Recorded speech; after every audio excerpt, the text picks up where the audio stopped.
नमस्कार दोस्तों। आज की कहानी है अकल की दुकान। दोस्तों, इस कहानी को सुनकर आपको बड़ा मज़ा आएगा। आइए अब बढ़ते हैं कहानी की ओर। एक था रौनक, जैसा नाम वैसा उसका रूप। अकल में भी उसका मुकाबला कोई नहीं कर सकता था। एक दिन उसने अपने घर के बाहर बड़े बड़े अक्षरों में लिखा, यहाँ अकल बिकती है। उसका घर बीच बाजार में था। हर आने जाने वाला वहाँ से ज़रूर गुजरता था। हर कोई उसका बोर्ड देखता और हंसने लग जाता, आगे बढ़ जाता। रौनक को विश्वास था कि उसकी दुकान एक दिन ज़रूर चल पड़ेगी। एक दिन एक अमीर महाजन का बेटा वहाँ से गुजरा। दुकान देखकर उससे रहा नहीं गया। उसने अंदर जाकर रौनक से पूछा, यहाँ कैसी अकल मिलती है और उसकी कीमत क्या है। रौनक ने कहा, यह इस बात पर निर्भर करता है कि तुम इस पर कितना पैसा खर्च कर सकते हो। महाजन के बेटे गप्पू ने जेब में से 1 रुपया निकालकर पूछा, रोहन भाई, इस रुपए के बदले कौन सी अकल मिलेगी और कितनी? तब रोहन ने बोला, 1 रुपए की अकल से तुम 1 लाख रुपए बचा सकते हो। गप्पू ने 1 रुपया दे दिया। बदले में रौनक ने एक कागज पर लिखकर दिया, जहाँ दो आदमी लड़ झगड़ रहे हो वहाँ पर खड़े रहना बेवकूफ़ी है। गप्पू घर पहुँचा और उसने अपने पिता को कागज़ दिखाया। कंजूस पिता ने कागज पढ़ा और वह गुस्से से आग बबूला हो गया। गप्पू को कोसते हुए वह पहुँचा अकल की दुकान। कागज की पर्ची रौनक के सामने फेंकते हुए चिल्लाया, वह 1 रुपया मुझे लौटा दे जो मेरे बेटे ने तुम्हें दिया था। रौनक ने कहा, ठीक है, लौटा देता हूँ, लेकिन शर्त यह है कि तुम्हारा बेटा मेरी सलाह पर कभी अमल नहीं करेगा। कंजूस महाजन के वादा करने पर रौनक ने 1 रुपया वापस लौटा दिया। 2 दिन बाद उसी नगर का राजा अपनी 2 रानियों के साथ बाजार से गुजर रहा था। दोनों रानियों ने एक जौहरी की दुकान देखी। वहाँ दोनों रानियों को हीरो का एक हार पसंद आ गया। दोनों ने अपने मन में सोचा, महल में पहुंचकर अपनी दासियों को भेजकर हार मंगवा लेंगी। संयोग से दोनों की दासियां एक ही समय पर हार लेने पहुंच गई। बड़ी रानी की दासी बोली, मैं बड़ी हूँ, रानी की सेवा करती हूँ, इसलिए हार मैं लेकर जाऊंगी। दूसरी बोली, पर राजा तो छोटी रानी से ज़्यादा प्यार करते हैं, इसीलिए हार पर मेरा हक है। महाजन का बेटा गप्पू उसी दुकान के पास खड़ा था।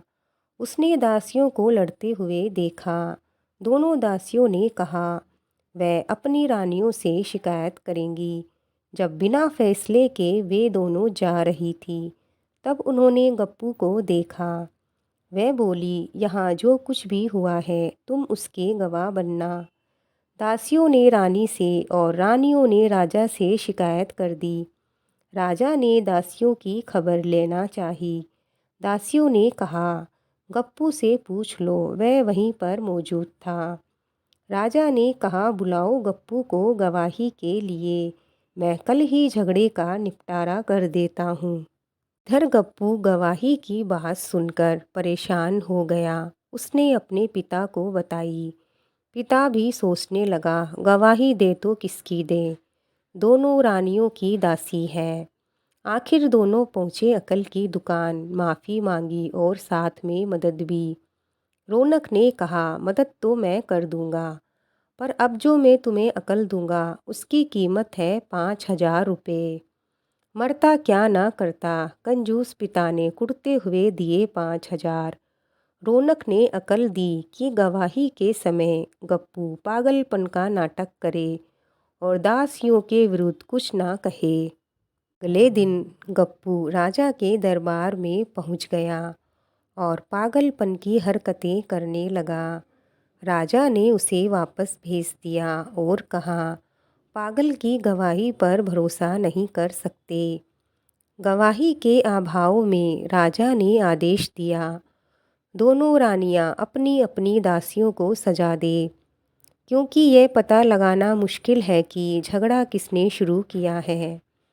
बड़ी रानी तो यह सुनकर बड़ी खुश हुई, पर छोटी रानी को गप्पू की हरकत पर बड़ा गुस्सा आया। तब गप्पू को पता चला कि छोटी रानी उससे नाराज़ है, तो वह फिर अपनी सुरक्षा के लिए परेशान हो गया। फिर पहुंचा अकल की दुकान। गप्पू ने रौनक से कहा, मुझे आपकी मदद चाहिए, मुझे अकल खरीदनी है। तब रौनक ने कहा, इस बार अकल की कीमत 10,000 रुपये है। पैसे लेकर रौनक ने बोला, अब एक ही रास्ता है, तुम वह हार खरीद कर छोटी रानी को उपहार में दे दो। रौनक की बात सुनकर गप्पू सकते में आ गया। बोला, अरे ऐसे कैसे हो सकता है, उस हार की कीमत तो 1,00,000 रुपये होगी। रौनक बोला, कहा था ना मैंने उस दिन जब तुम पहली बार आए थे 1 रुपये की अकल लेने। 1 रुपये की अकल से तुम 1,00,000 रुपये बचा सकते हो। अब मरता ना क्या करता। गप्पू हार खरीद कर रानी जी को भेंट किया।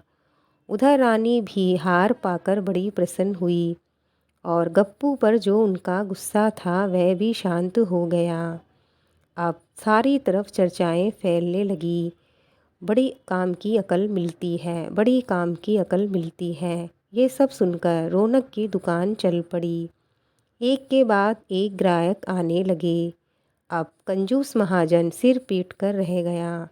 बोला, उस दिन 1 रुपये की अकल वापस नहीं करी होती तो आज मुझे 1,00,000 रुपये गंवाने नहीं पड़ते। दोस्तों, ये कहानी यहीं पूरी होती है। आपको आज की कहानी कैसी लगी हमें लाइक और कमेंट करके ज़रूर बताएं। अगर आप हमारे चैनल पर नए हैं तो हमारे चैनल को ज़रूर सब्सक्राइब करें। मिलते हैं और एक नई कहानी के साथ। तब तक के लिए जय हिंद, जय भारत।